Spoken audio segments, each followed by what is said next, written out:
السلام علیکم دوستو، آج بھائی اساں گئے کھلیاں سندھ کیلا لوڈ کرون تے کیلا گڈی جوڑے لوڈ کرنے تے توانے دے بارے معلومات دسنے بھئی کتنے دے کیلیاں دا لنگور ہے تے دی کی تفصیلات ہیں۔ اے بھائی چھوٹے پک اپ لوڈ کر کے آنے پین زمینہ چو تے اساں گڈی شفٹ کرنا ہے ہن مال اساں وقت شفٹ کرنے پین وڈی گڈی دا ویلر گڈی ہے 411 6 ماڈل تے اسے شفٹ کرنے پہ تقریباً گیری تا بہت سارے آدم تقریباً 600-700 لنگور لوڈ تھی دی بہت اندازہ تھی کو جے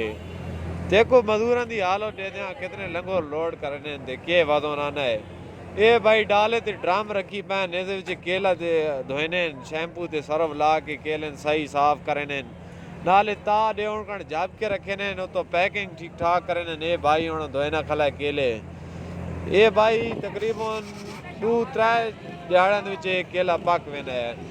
اتنے سٹورج وینا ہے تاں ویسے تاں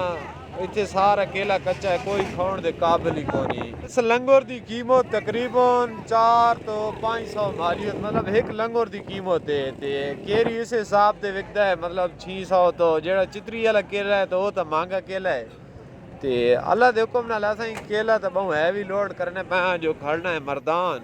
مردان دی لوڈنگ ہے تے کیڑی ہوں لگتا چکا ہے بات ہوں تارے سامنے دے دے پہ لوڈنگ چینی پئی ہے آخری ڈالے تک تا آ گئے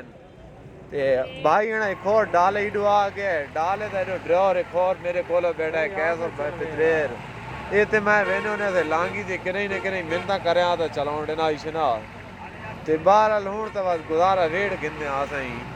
تے کیسر پتریر بارال آتا ہے ڈالے دا میں بڑا فنی اور استاد ہاں بھائی بہت اچھا ڈالا چلا گنا بھائی میں جو کوئی استاد نہ ہو سی تے ڈالے ماشاءاللہ بہت چنگے مطلب کہ صحیح نے لچو گالے ڈالا ہے بہت مزہ کرنا ہے لوڈنگ ہے۔ اگلی گال ہوں لوڈ کر کے نکل دے آتا بھائی تو اندسے نے آوات